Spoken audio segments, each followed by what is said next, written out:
E pastor, qual é a sua visão hoje, a gente olhando, né? Porque ainda existe algumas igrejas nesse sentido. E quando o senhor foi para a parte de psicanálise, na Sim, parte de psicologia, como que o senhor avalia isso? tá. Eu avalio que todo pastor deveria ter, ainda que não seja para trabalho, mas seria para, primeiro, autoconhecimento. O que você conhece, você controla. Claro. Então, o autoconhecimento. Porque se você não conhecer a si próprio, como é que você vai cuidar de alguém? Vai orientar alguém? Então, primeiro você conhece a si. E a área da psicologia, a área da psicanálise, você vai saber quem é você. E vai saber lidar com alguns tipos de pessoas.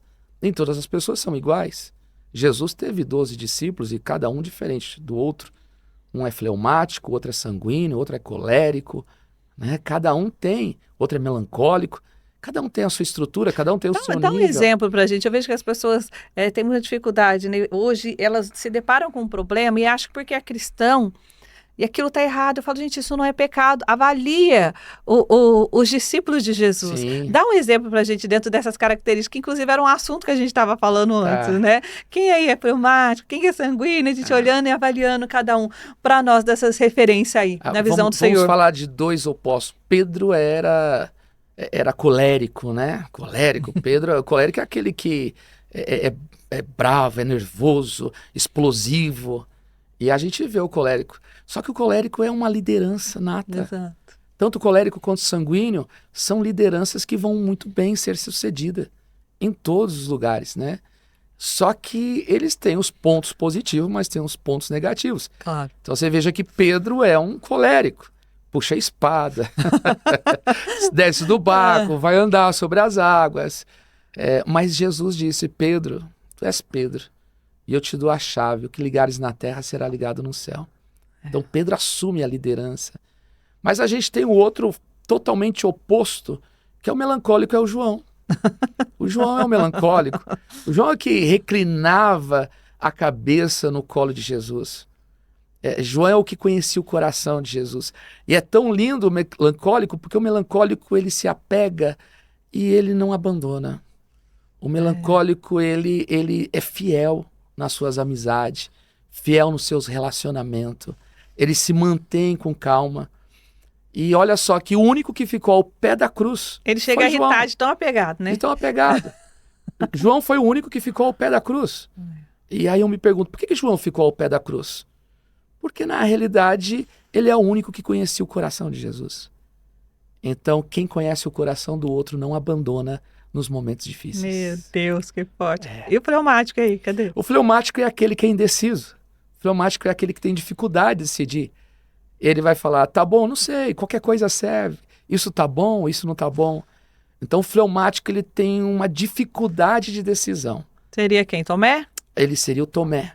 Ele acredita, mas ele não acredita. Só se vê, né? Ele Só sou só se concreto. vê, só se for concreto, mas ele não tem aquele poder de decisão. E a gente vai ter o sanguíneo, né? O sanguíneo nós vamos ter aí Paulo, um sanguíneo, quer fazer Forte. tudo, ele é forte. O sanguíneo também tem o poder de É, liderança. O sanguíneo é falador. Você vê que mais de um terço do Novo Testamento foi escrito por Paulo, fala bastante. é. O sanguíneo ele não tem preocupação, ele esquece muito fácil, ele aprende muito fácil. O sanguíneo é aquele que, se ele ler a primeira página, ele fala: já sei o livro todo. Eu sou sanguíneo. Então, É, ele é um líder nato também, que ele vai para é. cima, ele é extrovertido, ele é alegre, ele é simpático. Então, o sanguíneo também tem isso. O colérico já não é muito simpático, ele já é mais fechado, ele já é mais bravo, né? Mas o sanguíneo, só que o sanguíneo, ele vai a algum lugar, mas ele desfaz muito fácil. Ele não Sim, se preocupa de perdas assim. é desapegado. Ele é desapegado. Ele é desapegado. É desapegado, é isso aí. Ele é desapegado.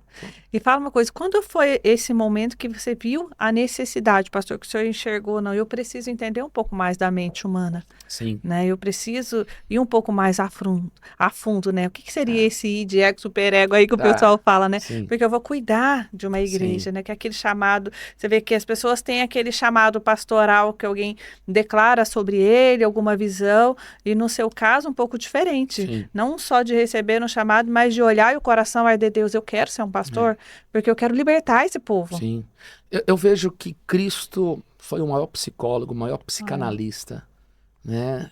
Porque nós somos compostos de corpo, alma e espírito. Somos a tricotomia. Não tem como fugir disso.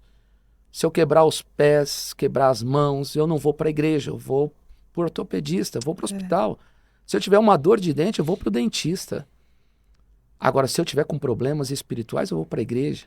Mas se eu tiver com problemas na minha alma, nas minhas emoções, eu preciso de alguém com habilidade. Eu preciso ir para um psicólogo, um psicanalista. Então, quando nós dividimos isso, e o que me levou? Me levou quando eu comecei a cuidar de pessoas, a entender pessoas, e eu vi que o evangelho, ele trabalhava de um lado, mas faltava ferramentas para trabalhar de outro. E eu entendo, Luzia, que é uma coisa bem simples. Nós temos uma parede aqui. Se nós tivermos aqui uma faca, nós vamos quebrar essa parede com essa faca? Vamos quebrar. Vamos quebrar, mas quanto tempo vai levar isso? Nós vamos levar aí às décadas. Vezes nem quebra, né? Você às vezes nem quebra. Você vai se desgastar, vai levar tempo, vai desanimar, vai parar, vai se machucar e não vai finalizar.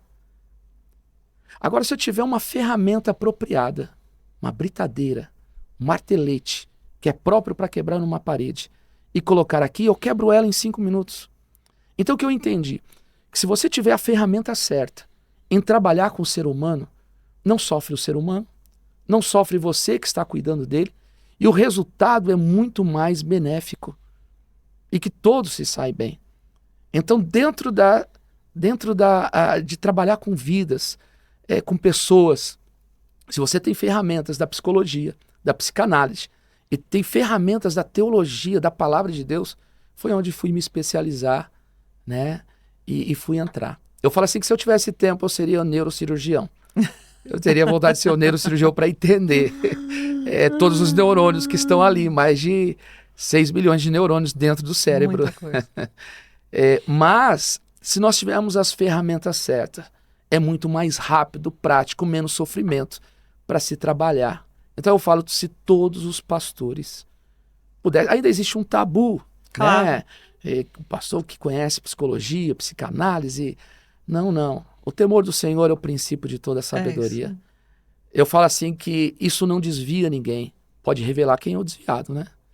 Exato. Falo que problemas e estudos... O poder revela, eu acho também. O poder revela. Não torna ninguém, mas revela quem já é. Exato. É aquilo que estava escondido. Você traz luz e você vê. Então eu falo que você aprender outras matérias, ou você possuir até bens materiais, não muda ninguém. Na verdade, só revela quem já é. Então eu falo que não muda. Então, assim, ter esse conhecimento é uma abrangência que todos ganham. Todos ganham. E na sua visão, já que a gente está falando um pouco, né, dessa parte de psicanálise,